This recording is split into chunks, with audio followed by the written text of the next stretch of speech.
Amado y precioso Padre Celestial, te alabamos, te exaltamos en este lugar con todo nuestro corazón, pues tú eres nuestro Padre amado. Y Señor, deseamos poner delante de ti este tiempo en que buscamos en tu palabra cómo conocerte más, cómo saber lo que tú esperas de nosotros, lo que tus siervos ya caminaron y aprendieron y que ahora nosotros necesitamos saber. Te entregamos este tiempo, te pedimos que a través de tu Santo Espíritu nos guíes a toda la verdad y desechamos todo pensamiento, palabra, plan de hombre y queremos solamente someternos a tu enseñanza, Señor, todo lo que sea para nuestra edificación. Sabemos que tú lo harás porque tú eres el primero que nos busca y con ese plan de fortalecer nuestra relación. Así que te damos gracias en el nombre de Cristo Jesús. Amén. Bueno, quiero comentarles, está un poco relacionado con algunas de las pláticas que hemos tenido recientemente. Y quiero decirles que la Biblia nos da como adjetivos muy pocos de Moisés. Nos habla de su obra, de los eventos, pero muy poco nos habla de su carácter. Sin embargo, hay una porción en la Biblia en que nos habla de que Moisés era un hombre manso. Y por manso entendemos que tenía un fruto del Espíritu, que es la mansedumbre, que es la que nos permite tener control y no ser objeto de nuestras emociones. Y aquí a lo largo de la plática del día de hoy vamos a analizar unas cosas, pero quiero que tengan en mente desde ahorita que iniciamos esa característica del carácter de Moisés, su mansedumbre. Porque ya vimos la vez anterior que en cuanto el pueblo sale de Egipto, empieza a inconformarse, pensando en que era mejor cuando vivía en esclavitud, como si no tuviera una memoria muy reciente de cómo esos amos que tenían allí en Egipto los trataban, y claro que los alimentaban, porque pues uno no quiere que aquel que te está dando un servicio desfallezca y muera. Quieres que viva muchos años dándote y prestándote un servicio que a ti te conviene. Pero ellos olvidaban eso y solamente se acordaban de que allí en Egipto había condimentos, especias y algunas cosas que ya no encontraban en el desierto. Entre ellos vimos que empezaron a agobiar a Moisés cuando ya no tenían agua, que Dios los llevó a un depósito de agua, a un lugar donde había agua, pero estas eran amargas, pero que el mismo Dios les dio la solución y endulzaron esas aguas y todos bebieron de ahí. Después siguieron por el desierto y después de un tiempo llegaron a analizar cómo podrían tomar aquella tierra prometida que se encontraba delante de ellos, y al decidir que no eran capaces y no tener el valor para poseerla, pues se fueron a vagar 40 años en el desierto. y para Dios poder tener comunión con ellos, porque Él les hablaba audiblemente, pero ellos escuchaban su voz como de tormenta, como estruendos de muchas aguas, y entonces se atemorizaban, retumbaba la tierra cuando Dios les hablaba, y pidieron que ya no fuera así, que hablara solamente con Moisés. Y Dios, queriendo relacionarse con el pueblo, pues les dice cómo hacer el tabernáculo. Pasa el tiempo, en algún momento de ese peregrinar, vuelve a haber necesidad de agua.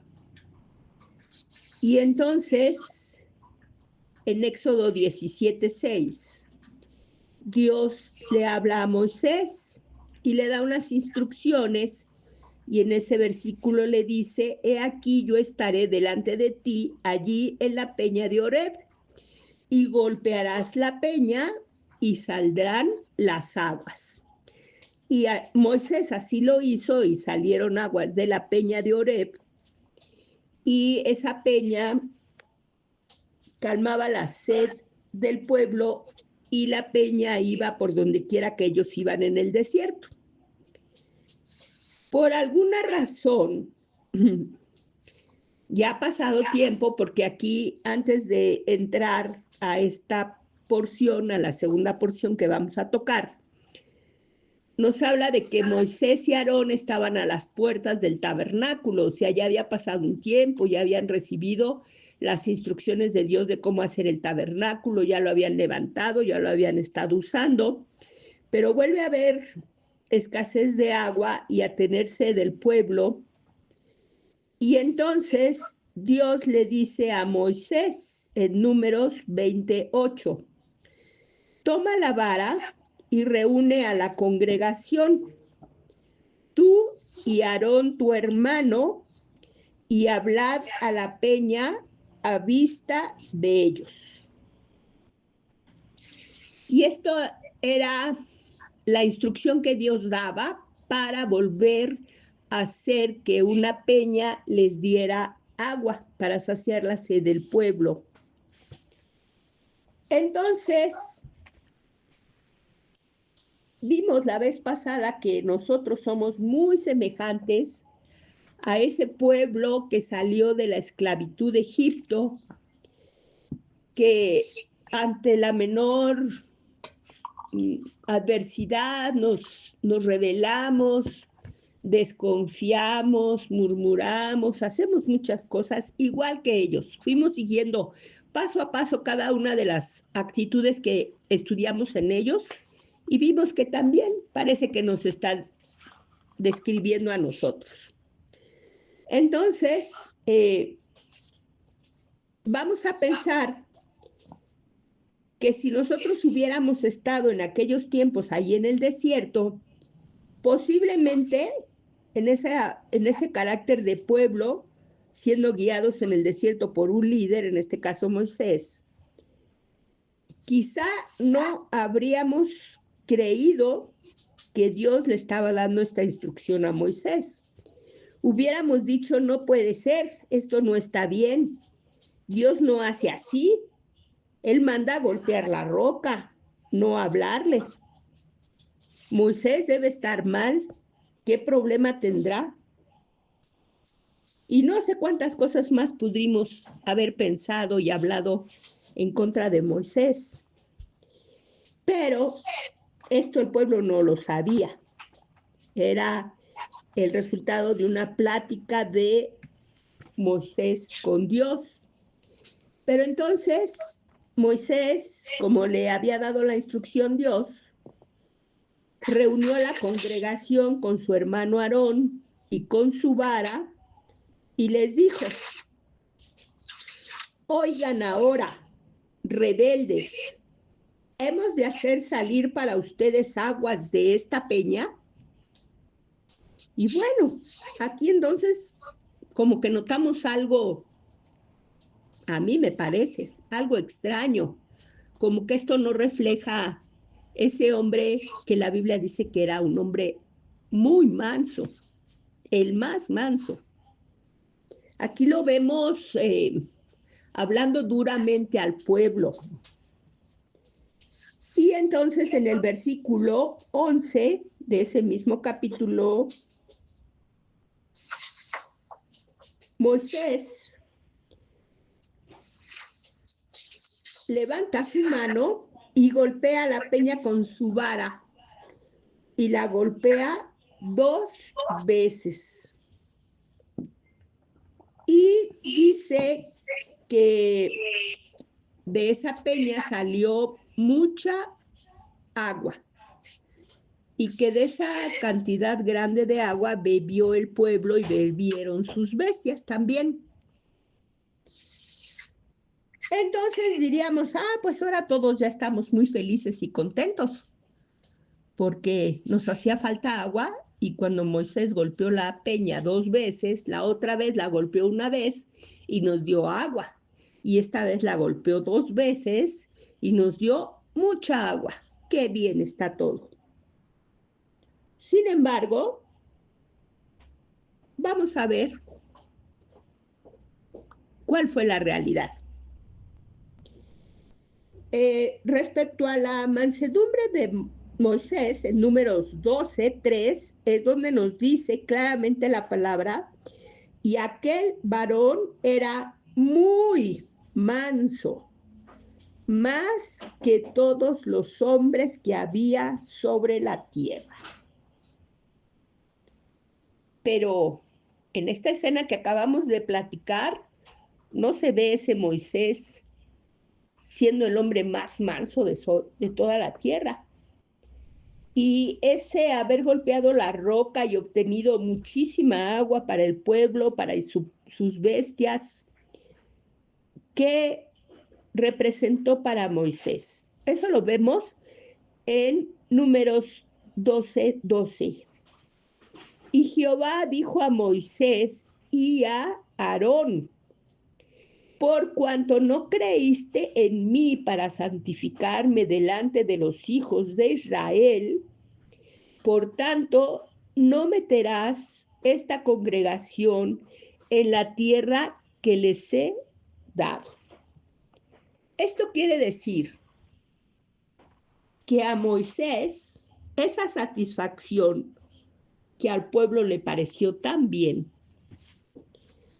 le costó que él no pudiera entrar a la tierra prometida. Ahora bien, desde que fue a hablar con el faraón para libertar al pueblo, hasta este momento, Moisés ya llevaba un tiempo tratando con ese pueblo, que había hecho ídolos, que había cada rato murmurado y quejarse constantemente con Moisés, porque ellos no hablaban con Dios, ellos iban y le decían a Moisés: no, es que no hay carne, es que no hay condimentos como en Egipto, ahora tenemos sed, ahora tenemos hambre, ahora queremos esto o aquello. Por eso es que Moisés les habla tan duramente y les dice: oigan ahora, rebeldes, porque era un tiempo constante de esa conducta del pueblo para con Moisés, siendo que él los dirigía en su caminar, siendo que él les comunicaba la voluntad de Dios y que muchas veces intercedió por ellos delante de Dios. Pero eso no hacía que ese carácter del pueblo cambiara, pero sí hizo algo en ese líder. Primero, se enfrentó Moisés a una triste realidad, que a él constantemente lo desvaloraban, lo juzgaban, lo criticaban, le exigían. Y todo eso ¿Qué ocasionó en su interior? Desánimo. Él se desanimó y hubo desánimo en su corazón. Pero ¿cuánto tiempo estuvo ese desánimo ahí? Pues primero, él sufrió ese cambio y se exasperaba, pero internamente. Ya esas murmuraciones que a él no le molestaban tanto porque fueran contra él, sino que en realidad eran en contra de Dios. Porque Moisés lo único que hacía era lo que Dios le decía que hiciera. Y al ellos mostrar su inconformidad con quien estaban inconformes, eran con Dios y su plan. Y esto le iba haciendo a él un efecto interno. ¿Cuánto tiempo, cuántas veces? Pues no lo sabemos, son unas conjeturas a las que yo llego analizando su carácter, su forma de que la Biblia lo presenta y cómo él reaccionó en esta ocasión, ya después de un tiempo de enfrentarse a ese pueblo. Y entonces, lo que pasa aquí cuando él golpea la roca, en vez de hablarle, que era lo que Dios le había enviado a hacer, muestra que él estaba enojado. Ya había cambiado algo en su interior y él ya no estaba en paz, ya no estaba tranquilo, ya había sentido enojo. Ya escuchar nuevamente al pueblo y sus críticas y sus murmuraciones le hicieron encender en enojo. Y por último, pues este enojo se manifestó en público. Entonces, ante esta actitud de Moisés, Dios les habla ahí mismo en Números 12 y dice, Dios declara que no creyeron en él. Posteriormente les voy a...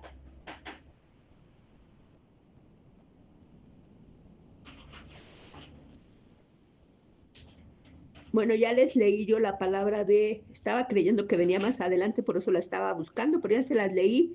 Cuando Jehová les dijo a Moisés y a Aarón, por cuanto no creíste en mí para santificarme delante de los hijos de Israel. O sea, Dios le reclamó esa falta, por cuanto no creíste. Pero nosotros estamos ciertos que alguien que ha visto tantos milagros de parte de Dios y no tan solo visto, sino participado, ser partícipe en esos milagros, no tiene falta de fe. Entonces, ¿a qué se refiere? No a que él hubiera perdido la fe en Dios, sino que su fe flaqueó en ese momento y no le permitió actuar conforme a lo que sería una actitud en fe. Vemos aquí, ante esta declaración de que Dios les dice que no van a entrar a la tierra prometida, que Dios al pueblo le perdonó no una, ni dos, ni tres veces, ni cuatro, ni cinco cosas, muchas veces, muchas cosas Dios les perdonó. Pero en cambio a Moisés no le perdonó una vez que no actuó como debía. Él obedecía a Dios, pero esta vez no lo hizo.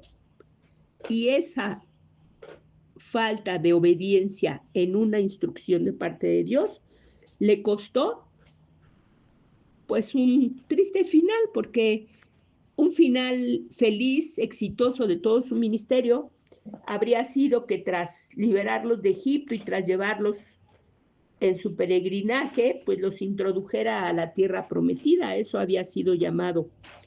Pero vemos que esa no fue su realidad, no fue el desenlace de su obra. Y aquí viene la pausa, el momento, la invitación a una introspección a nosotros, pueblo rebelde, como lo vimos la vez pasada, en este tiempo. Nosotros debemos cuidar a nuestros líderes. Nosotros podemos provocar en nuestros líderes ese desánimo. Podemos llevar desánimo a sus corazones, porque dicen, yo les digo, oren y no oran. Les digo, aprendan la palabra y no la aprenden. Memoricen versículos, no los memorizan. Tomen nota de esta palabra que se les está dando, no toman nota, y si toman las notas, no las vuelven a ver. Yo les digo, necesito de ustedes, no hay quien.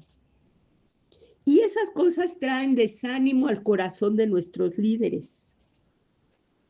Ahora, cuando ese desánimo se presenta repetidamente en su servicio, en sus intentos, eso puede llevarlos a la exasperación y al enojo, primeramente interno, porque uno cuando identifica esas emociones en uno, no necesariamente los líderes, también nosotros como pueblo de Dios, luchamos contra ellas, buscamos nuestra paz, pedimos perdón, pero si nos está provocando constantemente una situación a ese desánimo, esa exasperación, pues va a llegar el momento en que va a ser difícil sacarlo de nosotros.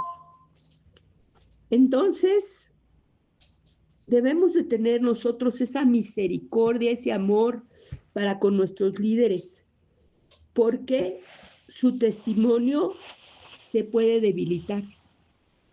Y si su testimonio se debilita, también es posible que caiga por tierra, caiga estrepitosamente. Lo hemos visto en muchos líderes que caen hasta públicamente y son hasta objeto de noticias en la televisión y cosas tremendas. Y entonces, ¿saben qué es lo que va a pasar? Que Dios se los va a demandar grandemente, como lo hizo con Moisés.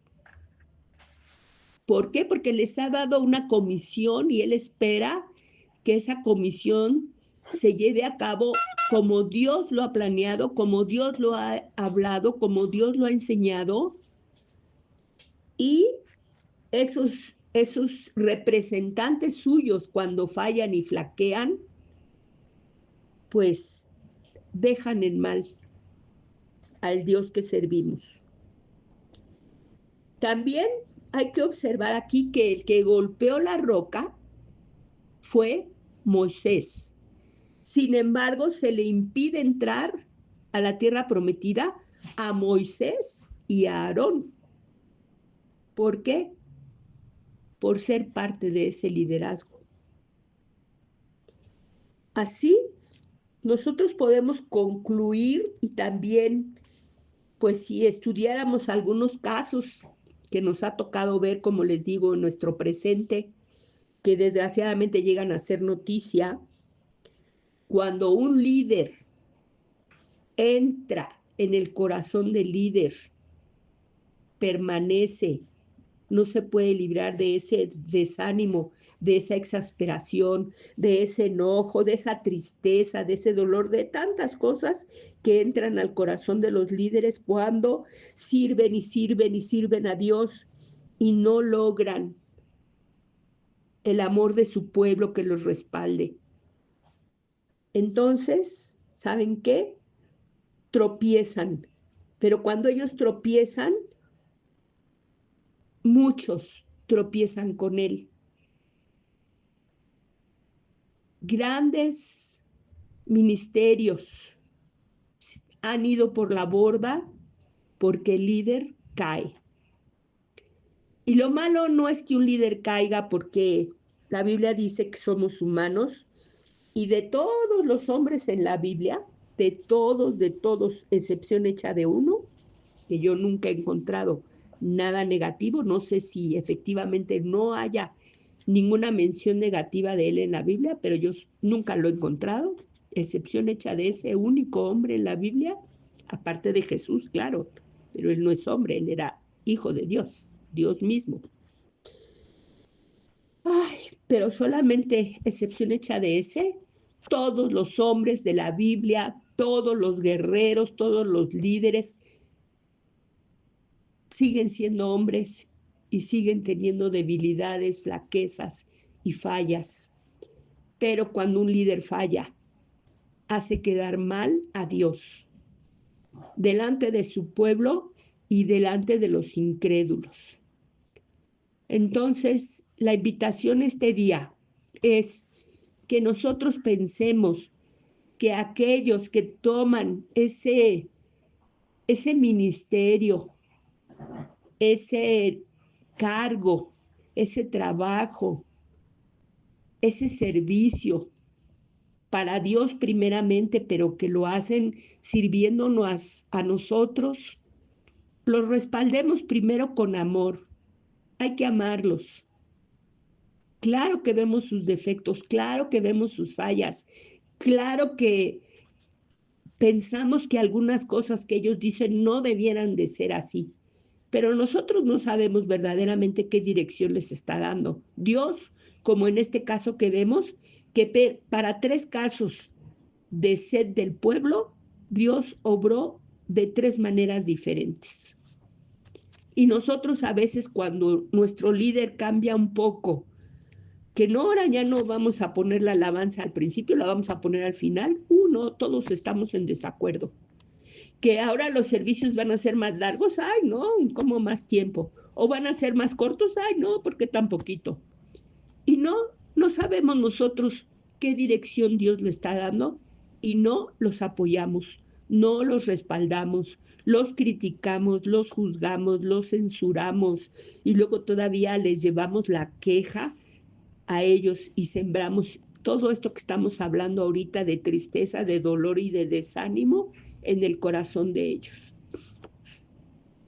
Amemos a nuestros líderes, hermanos.